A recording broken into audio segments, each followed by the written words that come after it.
Remember the story out of New York where a judge pretty much let this white guy off, rich white kid who raped 4 girls, said, he really shouldn't go to prison.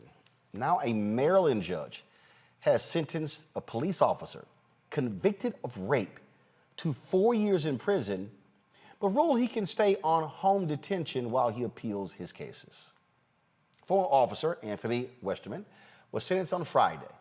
In August, he was convicted of second-degree rape concerning a 2017 incident and second-degree assault for a 2019 incident. Maryland State's attorney says Westerman is unlikely to go to prison because his time on house arrest will count toward his time served, and the appeals process will be lengthy. The judge literally said that, well, there was no psychological damage here, so no need. Matt, if people want to understand why we can't skip over those judicial races when voting, these 2 cases tell us why.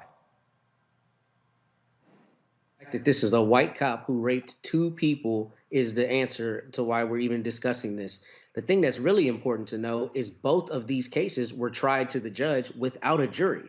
And the judge actually went on record saying that this was, quote, the most traumatic incident in this poor victim's life. So how he could conclude there was no psychological injury is beyond me and is indefensible. And most of the time, judges do not allow anyone to have an appeal bond when they're accused of a violent crime or a sexual crime, at least in my experience. So to not only give him 4 years of home confinement, but to do so while he's appealing the case, to me is only because he's an officer and frankly because he's got the right complexion for that judge's decision, not because it makes any sense. You know, this is the problem I'm always talking about, Lee, how this system gives cops so much benefit of the doubt and how they are treated totally different than everyone else.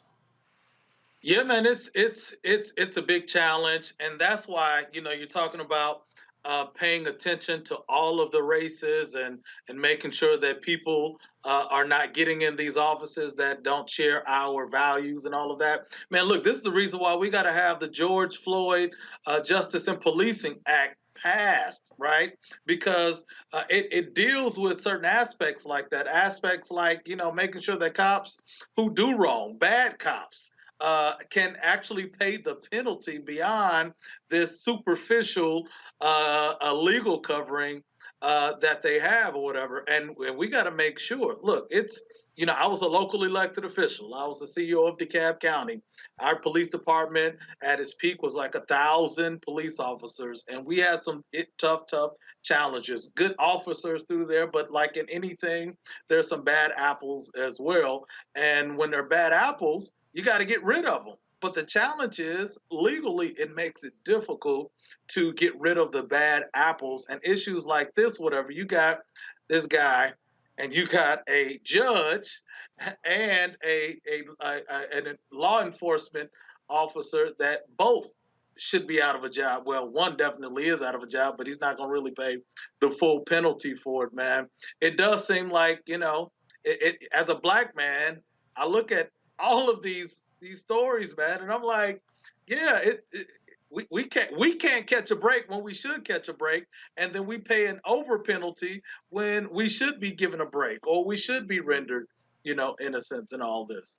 Yeah, I mean, it's just crazy when we see these cases. All right, folks, back to our Roland Mark Unfiltered video in just one moment.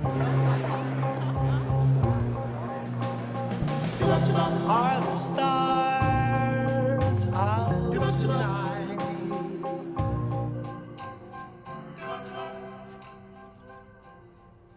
Alexa, play our favorite song again. Okay. I only have eyes for you.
down this weekend for the Bayou Classic, broadcasting live in partnership with Coca-Cola Friday and Saturday. You do not want to miss it. So Black Star Network will be on the scene. That's right, covering the Coaches Luncheon on Friday. We'll be broadcasting Friday night. Then, of course, we'll be broadcasting from the Fan Zone. There's a parade Saturday morning, broadcasting that. Plus from the Fan Zone, in addition, we'll be broadcasting the halftime. That's right, y'all. Don't worry about the rest of these folk. Don't worry about it. NBC doesn't show it. We'll be showing you the halftime show right here on the Black Star Network.